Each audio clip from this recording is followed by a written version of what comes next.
18.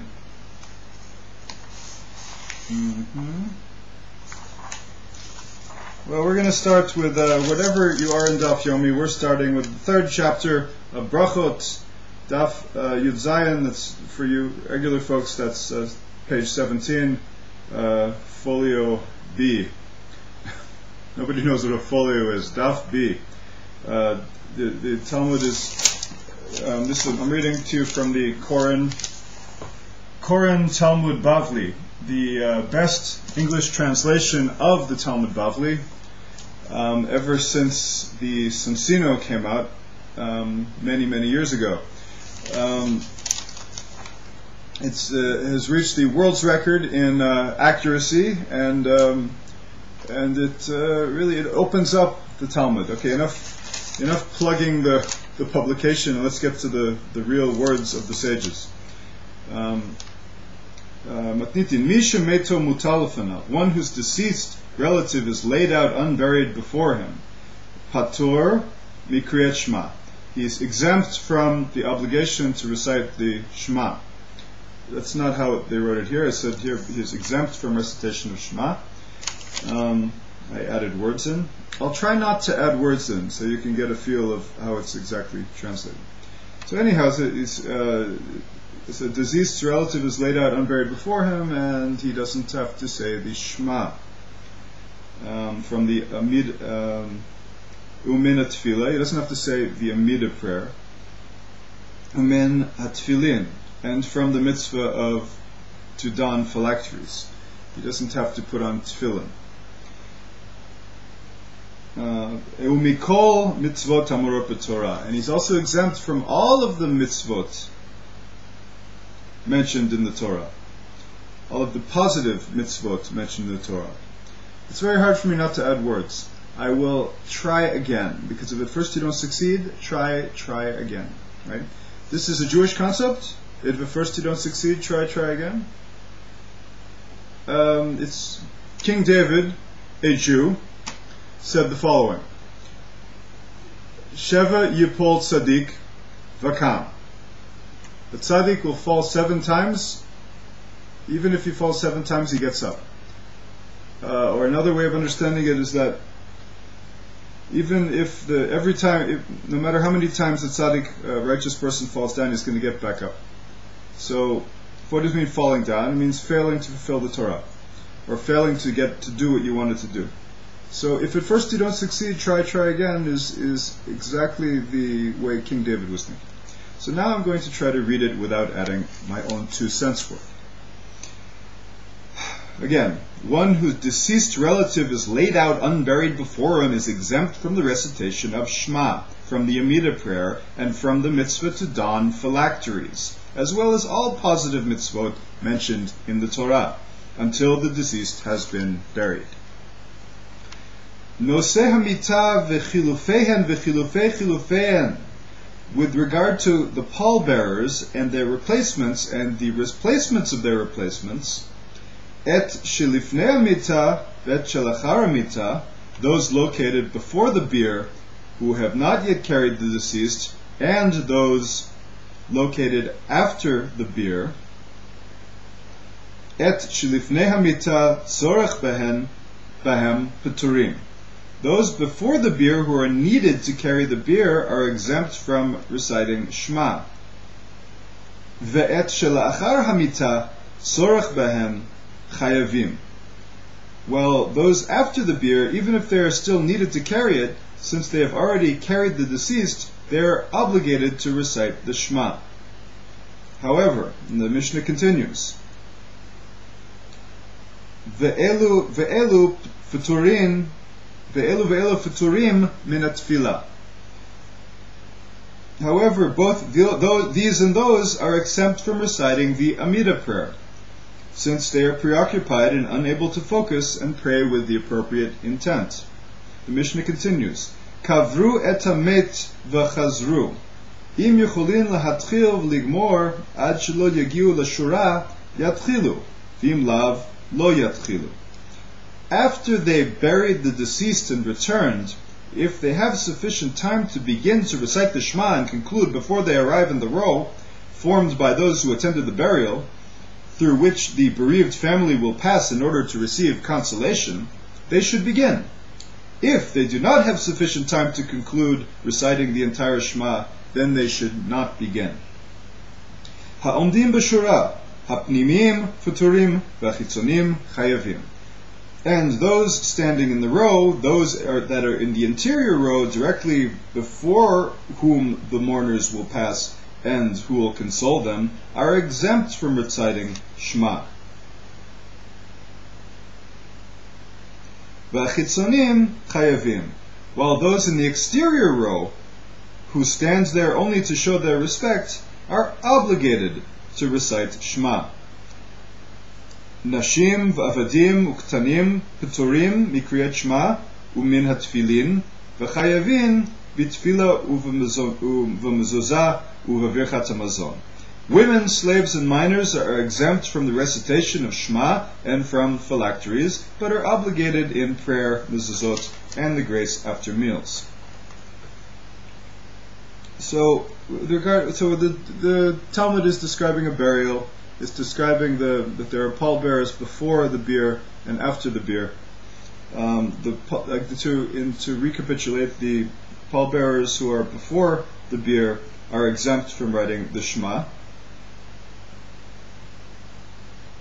The ones who are needed to carry the bier are exempt from Shema, but those after the bier, even if they're still needed to carry it, since they already carried the deceased, they're obligated to recite Shema. So, in terms of halakha, it says, the halakha teaches the following. One whose deceased relative is laid out unburied before him is exempt from the recitation of Shema. Misha meto mutal lefanav pator mikriyat Shema, etc. A mourner is exempt from reciting Shema in prayer and performing all other positive mitzvot until the deceased he is mourning is buried. Now, what about the pallbearers? According to halacha, noseh hamita, those carrying the body on the or the stretcher, which we call a bier, not to be confused with a drink that you might find in your refrigerator. That's only. I just want to make it so there's no misunderstandings whatsoever from anybody. The pallbearers carrying the bier, the pallbearers and their replacements, all of whom are needed to carry the bier, are exempt from reciting Shema and performing other positive mitzvot. If the replacements are not needed to carry the bier, they are obligated. So now let's look at the Gemara. That was the Mishnah on Daf Yud Zayin Amabet, and now the Gemara. Mutalafanav in, v'she'en mutalafanav lo. We learned in the Mishnah that one whose deceased relative is laid out before him is exempt from the recitation of Shema and other positive mitzvot. The Gemara deduces, when the corpse is laid out before him, yes, he is exempt. But when the corpse is not physically laid out before him, no, he is not exempt from these mitzvot. Uraminhi, mi shemetu mutal lefanav ochel b'bayit acher, v'im en lo bayit acher ochel b'beit chavero. The Gemara raises a contradiction from a Breita. The Breita says, one whose deceased relative is laid out before him eats in another room. If he does not have another room, he eats at the house of a friend. If he does not have a friend's house available, the Gemara continues, im en lo beit chavero, oseh mechitza v'ochel. If the poor mizken, he doesn't even have a friend's house to eat in, he just lost a close relative, he doesn't have a friend's house to eat in, oy vey, it could happen. It's a very sad situation. If he's in such a situation, the Gemara says he makes a partition between him and the deceased and eats. He puts up a little cloth, maybe he's a very poor man, maybe he's out going on a hiking trip somewhere, and somebody fell into the 100 feet off of a cliff, and his head got smashed on a rock, and so he very carefully collected all the body parts and performed the burial because he's 20 days away from the nearest burial society. So he's doing his own funeral, but he's very hungry and he doesn't have the strength. He'll die too. So it's a possible situation. There could be other situations too, where it's not just some loser who has no friends. Okay, I'm interjecting here. I was trying to stick to the text. So, anyways, he takes a sleeping bag and makes a little wall between him and the dead person who's with. Or I suppose he could walk far enough away so he doesn't see the dead person and eat there. Unless perhaps he wants to guard him from wild animals. That's another thing. So I'm not going to interject anymore. Please! I'm not going to add any words. It's very difficult. Starting now. Okay, the Gemara raises a contradiction from a Braita. One whose deceased relative is laid up before him, eats in another room. If he does not have another room, he eats in the house of a friend. If he does not have a friend's house available, he makes a partition between him and the deceased and eats. If he does not have material with which to make a partition, the Gemara says like this: V'im en lo davar la'asot mechitza, machazir panav ochel. He doesn't have a sleeping bag with him, or a cloth, or any kind of material that he could make a little partition. So what does he do? He averts his face from the dead and eats. Ve'enu mesev ochel, ve'enu ochel basar, ve'enu shote yayin, ve'enu mevarech, ve'enu mezamen. So in any situation that he is in, the Gemara says what he can and can't eat. The Gemara says, in any case, he does not recline while he eats. In the old days, they used to recline on their left side while they ate. That was the customary way to eat. It was a sign of being a free man, like we know from the Passover Seder. In any case, he does not recline while he eats, as reclining is characteristic of a festive meal. Not just any free man, but anybody at a festive meal, they used to recline on their sides, like in Roman times. Furthermore, he neither eats meat nor drinks wine, and does not recite a blessing before eating, and does not recite the formula to invite the participants in the meal to join together in the grace after meals, called the zimun. The person is called an onen. An onen is somebody who has a close relative who died, who is responsible for the burial, and he's exempt from all the positive mitzvot in the Torah, like we said before. So he doesn't eat meat or drink wine out of this because he's in a state of mourning, and he doesn't invite a zimun because he is exempt from all of the positive mitzvot until after the burial. So the Gemara continues: Ve'ein mevarchin alav, ve'ein mezamnin alav, ufator mikriyat shma min tefillah min tefillin, and mikol mitzvot amor b'Torah. B'Shabbat, okay, and there is no need for others to recite a blessing beforehand on his behalf, nor do others invite him to join the grace after meals, as he cannot be a member of the quorum of three required to recite the formula called the zimun. He is exempt from the recitation of Shema, from the Amida prayer, and from phylacteries, and from all mitzvot mentioned in the Torah. On Shabbat, however, he reclines at the meal as per his custom. Okay, but Shabbat it's different. In Shabbat, we have the law that there's no avelut b'ferhezia. In Shabbat, we don't mourn in public. All mourning in Shabbat is in the hearts. But our outward action and even our outward speech is the same as it would be any other Shabbat. So, b'Shabbat, mesiv, v'ochel basar, v'shote yayin, mevarech, mezmen, mevarchin alav, mezamnin alav. On Shabbat, however, he reclines at the meal as per his custom, and he eats meat and drinks wine, and recites blessings, and recites the formula to invite the participants in the meal to join together in the grace after meals, and others may recite blessings on his behalf and invite him to join in the grace after meal. He can join a zimun, in other words. And the text says, and he is obligated in all mitzvot mentioned in the Torah. Rabban Shimon ben Gamliel omer, mitoch she'nitchayev be'elu nitchayev b'chulan. Rabbi Shimon ben Gamliel says, just as he is obligated on Shabbat to fulfill these mitzvot associated with Shabbat meals, he is obligated to fulfill all mitzvot. The Gemara continues. Now, Rabbi Shimon ben Gamliel just said his opinion was that an avel. Here, are we talking about an onen or an avel?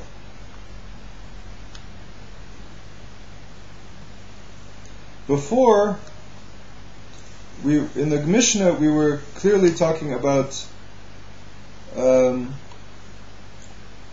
onen. somebody, and again, onen, before the burial. From the time his close relative had died until the time the close relative is buried, he is an onen, a kind of mourner. The beginning of the Gemara said, when the exemption from saying Shema and other positive mitzvot is when the dead is before him. But if the dead is not physically laid out before him, he is not exempt. That was the first opinion in the Gemara. The second opinion raises a contradiction to that Gemara from the Breita, which says about if he shouldn't be in the same room.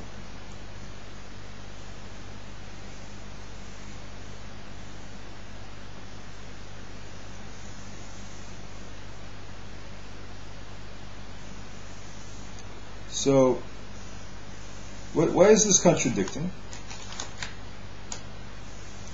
I don't see any reason why this is contradicting. Because what eating, is it a positive mitzvah to eat? No, he just has to eat. Well, he doesn't eat meat or drink wine, it says. He doesn't recite a blessing, so that doesn't seem to contradict. But the Gemara says Raminhi. It's clearly a contradiction.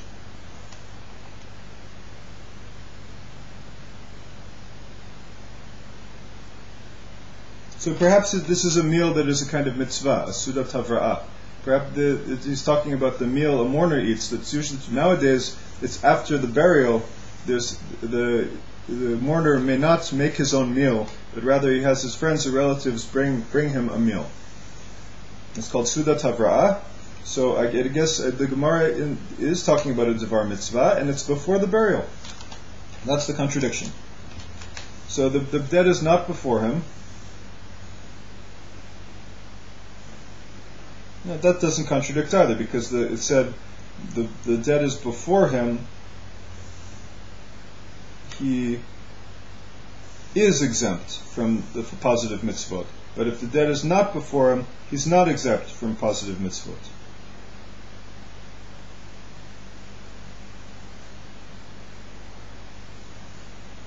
Perhaps the contradiction is in the continuation of this Breita.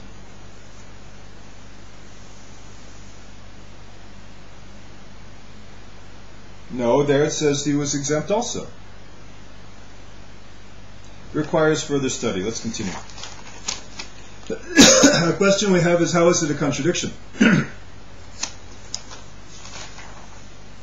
Rabbi Shimon ben Gamliel says there's clearly a contradiction. Rabbi Shimon ben Gamliel says just the way he's obligated to fulfill the Shabbat and all the mitzvot of Shabbat and no public mourning on Shabbat, Rabbi Shimon ben Gamliel says he has to do all of the mitzvot. Rabbi Yochanan, my benayu, tashmi shemita ika benayu. What is the practical difference between the apparently identical statements of Rabbi Shimon ben Gamliel and the first Tana? The practical difference, the first Tana said what? The first Tana said that the onen is, if the dead is not before him, he is required to do all of the mitzvot. And Rabbi Shimon ben Gamliel said the same thing, that the onen is required to do all of the mitzvot. What's the difference between the first Tana and Rabban Gamliel? Rabbi Yochanan explains. The practical difference between them is tashmisha mita ve'ika benayu, is conjugal relations. The first Tana holds that although there is no mourning on Shabbat, since refraining from redressing his wife's conjugal rights would not be a public display of mourning, conjugal relations are prohibited. Now, if he refrains from being with his wife, then that's between. First of all, he and his wife are alone in a room. I guess it's not exactly. Maybe private is only him alone, something that doesn't involve anyone else. Conjugal relations between him and his wife is not something he can do alone, obviously. So the Gemara said again, the first Tana holds that although there is no mourning on Shabbos, since refraining from addressing his wife conjugal rights would not be a public display of mourning, so otherwise you could say it is a private display of mourning. It's not a public display of mourning. So in that sense, conjugal relations are prohibited.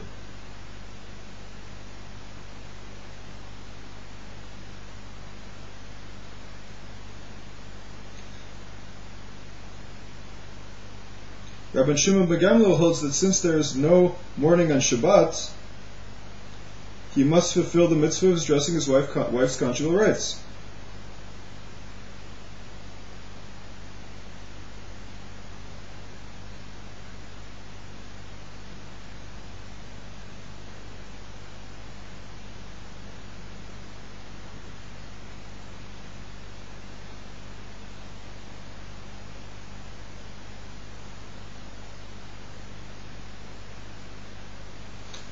The Gemara continues, Katani miha pator mikriyat shma u'minat tefillah u'minat tefillin and mikol mitzvot amurot b'Torah.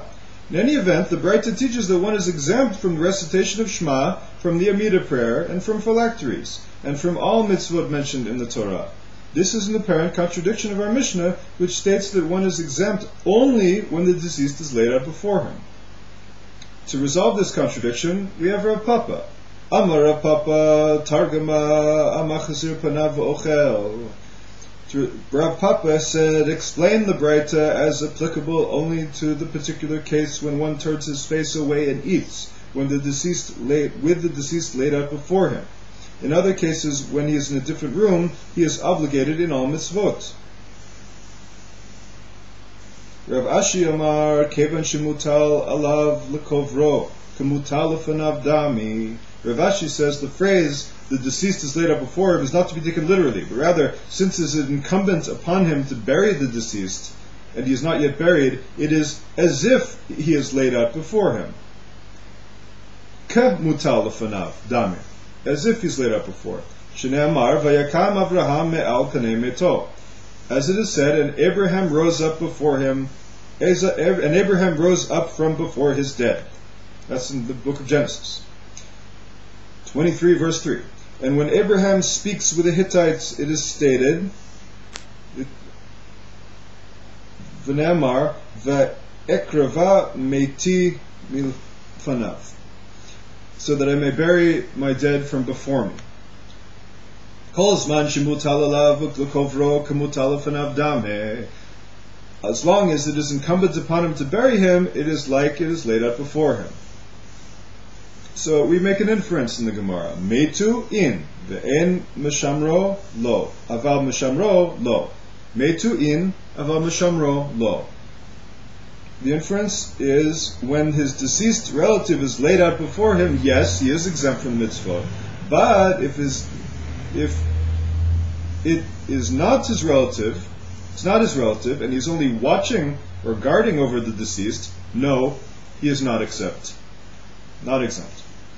So, his own relative, yes, he's exempt. He's a guard, or not his relative, he's not exempt.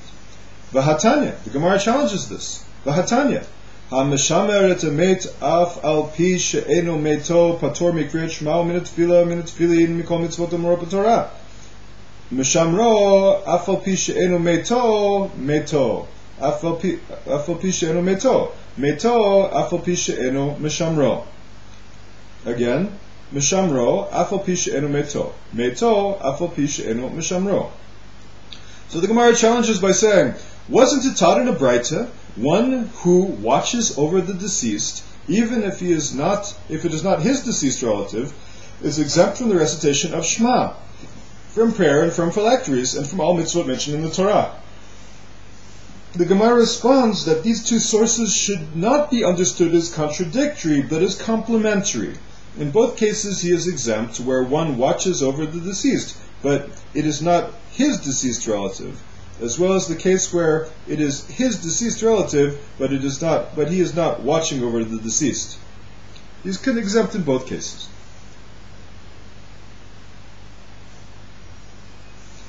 The Gemara further challenges by saying, Meitu mashamro in aval mahalech bebeit kvarot lo.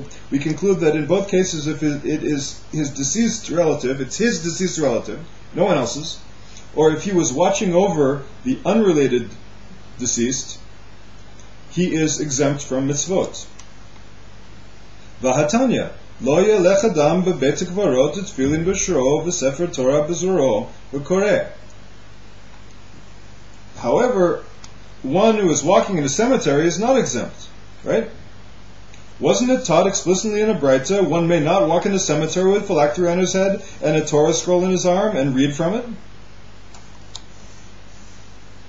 V'im oseh ken over mishum lo'eg l'rash cheref osehu. And if he does so, he commits a transgression due to the verse, quote, he who mocks the poor blasphemes his creator. Lo'eg l'rash cheref osehu. Says in the book of Proverbs, chapter 17. And the deceased is incapable of fulfilling mitzvot. As the deceased is incapable of fulfilling mitzvot, fulfilling a mitzvah in his presence, of course, except for the mitzvot regarding burial of the dead, fulfilling any other mitzvah in his presence is seen as mocking him. So if you have, that's why we don't have our tzitzit out in the cemetery. Some Jews wear their tzitzit out, some Jews wear their tzitzit in, some Jews don't wear tzitzit.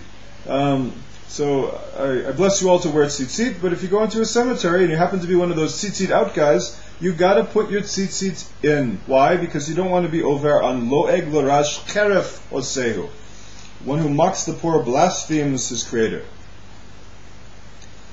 The Gemara answers, Hasam toch arba amot tuv le'asur. The Gemara answers, there where one walks in a cemetery within 4 cubits of a grave, that is prohibited. Chutz me'arba amot chayav. Beyond the 4 cubits from a grave, one is obligated in prayer and phylacteries. Da amar mar meit tofes arba amot ukriyat shema. Hacha chutz arba amot nami pator. As the Master said, the deceased occupies 4 cubits with regard to the exemption from the recitation of Shema. Meit tofes arba amot lekriyat shema. One who walks within 4 cubits of the deceased is exempt. Here, hacha chutz arba amot nami pator. So here, however, in the case where it is either his deceased relative or he is watching over an unrelated deceased, beyond the 4 cubits, he is also exempt. Gufa. The Gemara discusses the matter of the Braita itself. Gufa. Hamashamer et amet af al pi she'enu meto pator mikriyat shema min tefillin mikol mitzvot amorah min tefillin mikol mitzvot amorah b'Torah. Hayu shnayim ze meshamer v'ze koreh ben Azai omer hayu ba'im basfina manicho bezavit zo mitpalalin shnehem bezavit acheret. Mitpalin shnehem bezavit acheret. The Gemara discusses the matter of the Braita itself. It was taught in the Braita, one who watches over the deceased, even though it is not his deceased relative, is exempt from the recitation of Shema, from the Amida prayer, and from phylacteries, and from all mitzvot mentioned in the Torah. The Braita continues, if 2 individuals were watching over the deceased, this one watches and that one recites the Shema, and then that one watches and this one recites the Shema. Ben Azai says, if they were traveling with the deceased on a boat, then they are permitted to set the deceased down in this corner of the boat, and both of them pray in another corner of the boat. Gemara asks a question. Mai benaihu? Amar Ravina, choshishin la'achbarim, ika benaihu. Mar savar chayshinan, mar savar lo chayshinan. The Gemara asks, what is the practical difference between these 2 opinions? Ravina said, the practical difference between them is whether or not one needs to be concerned about mice, even inside the boat. The first sage holds us that we are concerned about mice everywhere, and it is therefore inappropriate to leave the deceased unguarded, even on a boat, lest he be eaten by mice. The other sage, Ben Azai, maintains that we are not concerned about mice on a boat. We discuss another issue. Tana Rabbanan, Ha'molich etzamot mimakom lemakom hareze lo yitnem b'disakaya v'yitnem al gabei chamor v'yirkav alehem. The Gemara discusses the issue concerning the dignity of the deceased. The sages taught, one who transports bones from one place to another place may not place, it reads like this. One who transports bones from place to place may not place them in a saddlebag, a diskaya, and place them on the donkey's back and ride on them, as in doing so he treats the remains disgracefully. However, if he is afraid of Gentiles or highwaymen and therefore must move quickly, he is permitted to do so.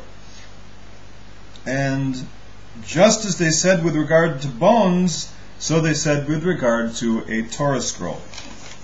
So the halacha is the following. One who transports bones from place to place, one who transports the bones of the deceased should not ride upon them. However, as long as he does not sit on them, he is permitted to place them in the animal he is riding. That's the Tosfot. And if he was transporting them through a dangerous area, he may ride directly on them. That's the Rambam. Okay. Ritual fringes in a cemetery.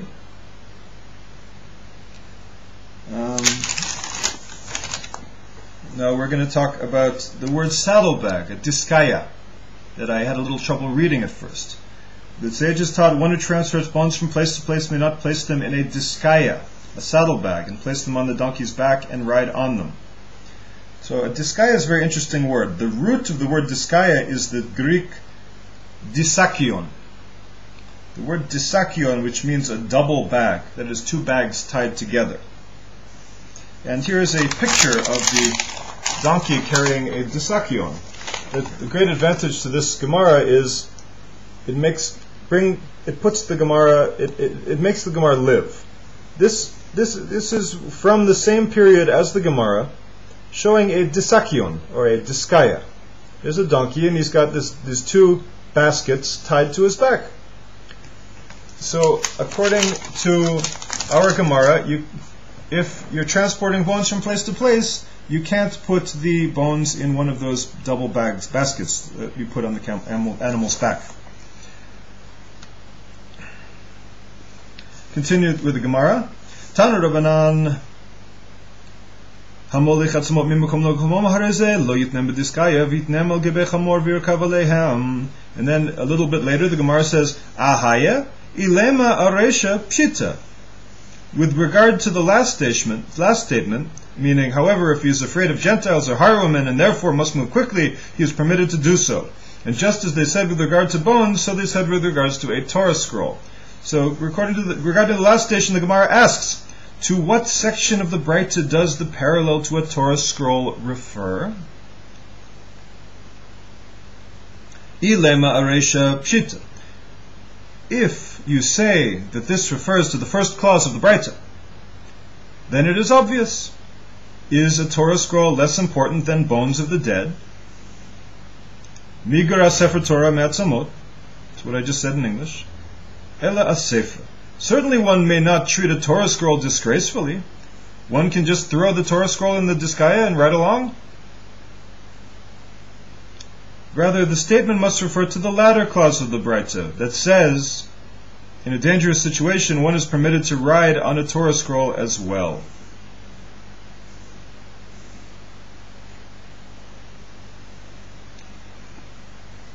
Now, when it says ride on, did they have to ride on it? Couldn't he sit between these two baskets somehow? If he's in a dangerous situation and he's not going to, I think the law is you save your life before you save